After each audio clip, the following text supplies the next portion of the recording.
Jeremy Clarkson once said, you're not a proper car enthusiast until you've owned an Alfa Romeo. I'm gonna say, you are not a proper car enthusiast until you've at least driven a Mazda MX-5. Yo, what's going on, people? It's your boy Driven Dynamic, and today I want to be talking to you about why the Mazda MX-5 is one of the best enthusiast vehicles you can get your hands on, especially in today's market. And you know, a lot of cars nowadays are getting more expensive, they're getting faster, they're getting heavier, and sometimes that's not really the solution. This is probably one of the most fun cars you'll ever drive in your life. I get it, there's plenty of faster cars, sound a lot nicer, drive a bit nicer, they don't rattle and creak. You know, they have curb appeal. People look at them and think, oh, what do you do for a living? You know, you don't get that when you drive an MX-5. But I guarantee you will have a far bigger smile on your face behind the wheel of one of these than any other car I can think of.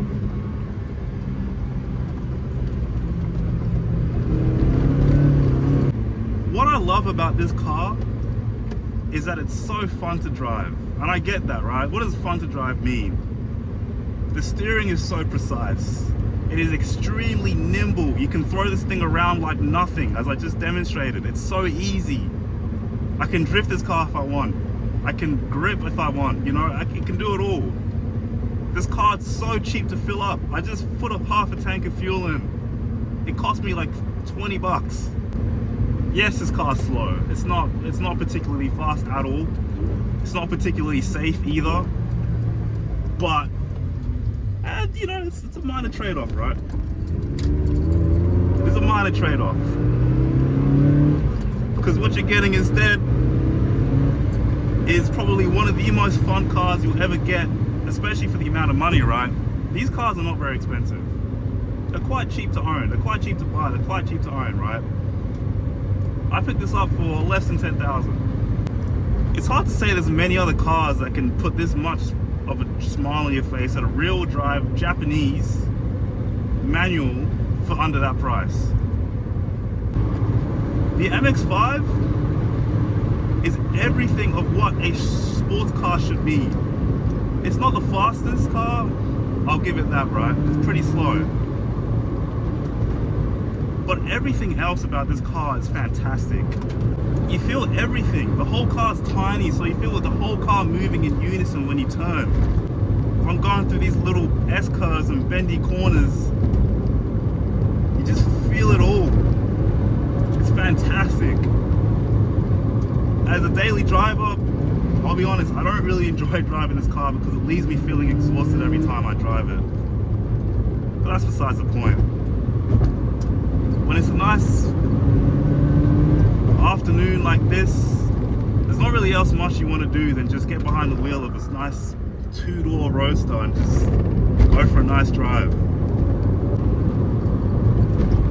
Now the MX-5 is so cheap to own, man. It is so cheap. And this particular NB1 is so easy to work on. It is so easy. Everything I've done on this car, I could, you know, I'd never done prior. Just simple maintenance is just such an easy task in this car. Anything a little bit more tricky is still not that difficult.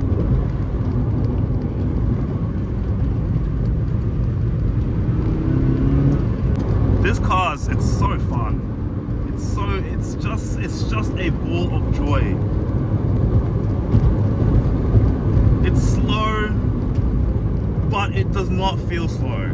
That's the beauty of these cars, right? I've probably only done 80 kilometers an hour, but I haven't felt the need to go any faster in this car because it is so, you know, everything around me is so loud and rattly and just, you don't need to go fast in this car to have fun, to feel like you're having a good experience. It's just easy. I was like, who should buy this car? I think this is the perfect beginner enthusiast vehicle because you can pick these cars up for decent money nowadays. They're not expensive. It's very easy to pick up an $8,000 MX-5. You know, it won't be the best one, But if you're looking to get your hands dirty, tinker around with the car, these are fantastic. They're so easy to work on, as I said earlier. Like it's honestly not that difficult of a car to work on. You get behind the wheel, you spend a few $1,000s, just spend time working on it, and you will really enjoy the experience.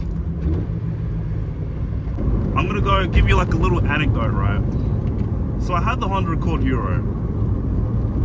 To me, the Honda Accord Euro is a truly special car. I'll always have a big spot in my heart for that vehicle. And I realized that, hey, this is a great car, but it's just a little bit too heavy for my liking. Just a little bit too heavy. So I sold the Accord. I flipped around with a few other cars, but then I ended up with the Toyota Celica. I had a 7th generation Toyota Celica. That honestly is a car that I missed the most after selling. That was a fantastic car. Yeah, the 2ZZ VTEC pretty much. It sounded great. Steering was fantastic as well. The only problem with that car is I didn't like the front suspension setup. You know, the McPherson strut. It wasn't great. I was honestly nitpicking at the time, but it just felt a little bit, it didn't feel great. And then next thing I know, I end up in a Mazda MX-5, and it's like, wow, this is the solution to everything I've been looking for. Because you've got the double wishbone suspension, right, all round. The way that the double wishbone suspension works is that essentially when you turn, you're loading, you're gaining a little bit extra camber when you turn in, so that the outer tire has a bit more of a contact patch, so you can get a little bit more grip when you're turning. In a nutshell, right? That's how I'm going to explain it.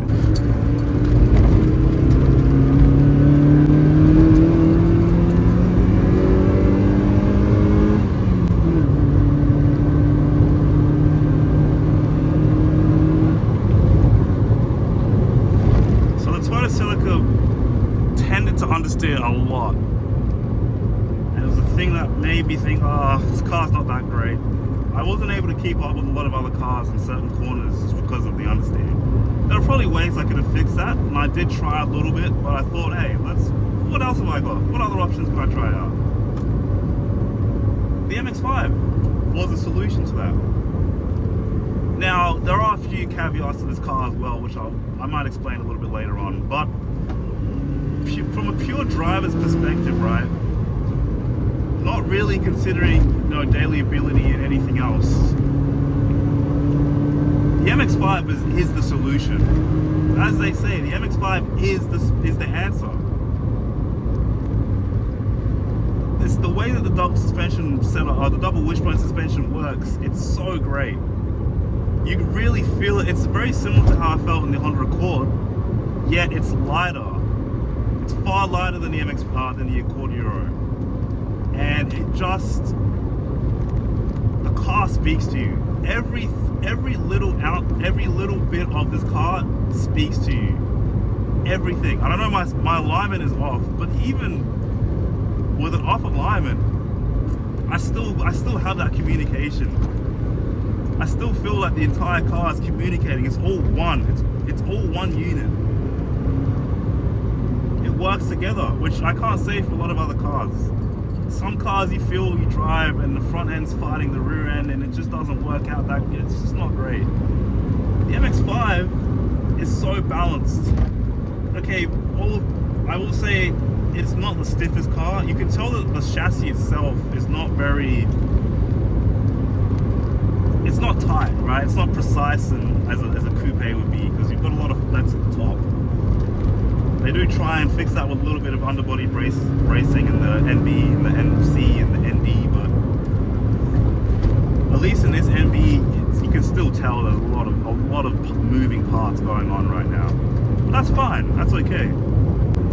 In saying that, it is just an absolute joy of a vehicle to own, and I don't think anyone will ever regret buying an MX-5. It is extremely impossible. And you know what? I'm going to say it right now. I'm going to say this right now. Jeremy Clarkson once said, you're not a proper car enthusiast until you've owned an Alfa Romeo. I'm gonna say you are not a proper car enthusiast until you've at least driven a Mazda MX-5. And I will end the video off of that. But I appreciate you guys for watching, showing love.